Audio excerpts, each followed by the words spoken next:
तो नमस्कार दोस्तों, आज हम बात करने वाले हैं कि विजयनगर साम्राज्य का अंत क्यों हुआ था। दक्षिण भारत में एक अकेला हिंदू राज्य था विजयनगर साम्राज्य, उसका अंत क्यों हुआ था। ये बातें मैं आपको अब्दुल रज्जाक जी की पुस्तक, ठीक ना, उसके बाद निकोलो कॉन्टी जी की पुस्तक जो इटली के हैं, और आपका जवाहरलाल नेहरू जी की पुस्तक डिस्कवरी ऑफ इंडिया, इन तीनों के स्रोत मैंने अपने दिमाग में लोड कर लिया और आपके सामने मैं प्रस्तुत कर रहा हूँ। देखिए, एक्चुअल में अंत क्यों हुआ था विजयनगर साम्राज्य का। जो युद्ध हुआ, तालीकोटा का युद्ध 1565 ईस्वी में, उसमें हार हुई थी, ठीक, विजयनगर साम्राज्य की। क्यों? वे तो बहुत अकेले, बहुत शक्तिशाली राज्य थे, लेकिन फिर भी उनके सामने जो छोटे छोटे थे ना सल्तनत, जैसे कि बहमनी हो गया, बीजापुर हो गया, गोलकुंडा हो गया, वो छोटे छोटे सल्तनत थे, ठीक। और दक्षिण भारत में विजयनगर साम्राज्य एक अकेला हिंदू बड़ा राज्य था, बड़ा एक छत्र। लेकिन उनका अंत हो गया। क्यों? उनका अंत का कारण था, मैं फिलोसफिकल दार्शनिक बात बता रहा हूँ कि इससे हमें क्या सीख मिलती है। और उसको क्या हो गया था, ओवर कॉन्फिडेंस हो गया। वहाँ के राजा थे सदाशिव, लेकिन उसका मंत्री के शासन से पूरी की पूरी जो है राज चलता था। सदाशिव तो नाम मात्र के एक कठपुतली शासक थे। उसका मंत्री था राम राय। राम राय सदाशिव, वहाँ के सदाशिव राय वहाँ के राजा थे, और राम राय था मंत्री। लेकिन मंत्री ही वहाँ का सारा काम करता था। केवल जो सदाशिव था राजा, वो कठपुतली था। उसका मंत्री राम राय उसका वास्तविक शासक था, एक प्रकार से समझ लीजिए।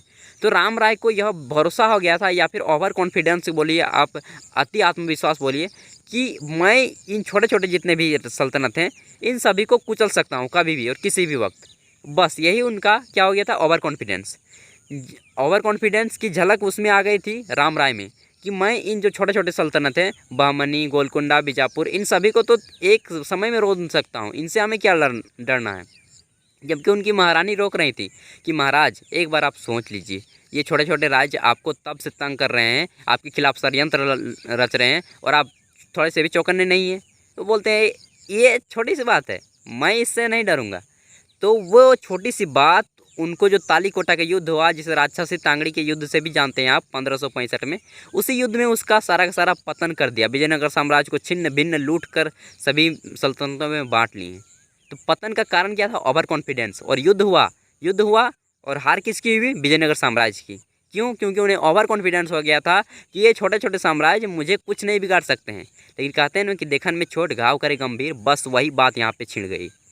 और फिलोसफिकल अंदाज से हमें यह सीख लेनी चाहिए कि ओवर कॉन्फिडेंस हमें नहीं करना चाहिए। ओवर कॉन्फिडेंस की झलक यहाँ से मैं आपको एक ऑप्शन, उदाहरण, जीता जागता उदाहरण दे रहा हूँ इतिहास से उठाकर, ठीक ना, कि छोटी सी चीज़ विजयनगर साम्राज्य को पतन कर सकती है। तो हम जैसे मनुष्य तो बहुत छोटे हैं, ओवर कॉन्फिडेंस नहीं करना है। दूसरी चीज़ क्या है कि वे छोटे छोटे सल्तनत थे, फिर भी वे एकजुट होकर एक बड़े साम्राज्य को लड़ सकते हैं। तो हमें सीखना है कि छोटे छोटे मिलकर हम अगर एकजुट हो जाएं, तो हम बड़ी से बड़ी शक्ति का सामना कर सकते हैं। जैसे विजयनगर एक बड़ी शक्ति थी, उसका सामना किया छोटे छोटे सल्तनतों ने मिलकर। तो ये दो चीज़ सीख मिलती है कि छोटे को कभी कम मत समझिए विजयनगर की दृष्टि से, और साम्राज्य सल्तनतों की दृष्टि से सीख मिलती है कि हमें छोटे छोटे को भी एकजुट मिलकर बड़ी से बड़ी शक्ति का सामना कर सकते हैं। ये था हमारा फिलोसफिकल अंदाज, दार्शनिक जो विचार हैं, इस माध्यम से मैं दे रहा हूँ। अगर आपको थोड़ी सी भी वीडियो नॉलेज लगे कि लगता है इस आदमी में कुछ थोड़ी सी भी ज्ञान है, आपको सीख मिलती है मेरी वीडियो से, तो प्लीज़ चैनल को सब्सक्राइब कीजिएगा, बेल के आइकन को प्रेस कीजिएगा, और बाकी सब चलता रहेगा। पढ़िए, अपने हक के लिए लड़िए, देश के लिए लड़िए, खुद भी आगे बढ़िए और देश को भी आगे बढ़ाइए।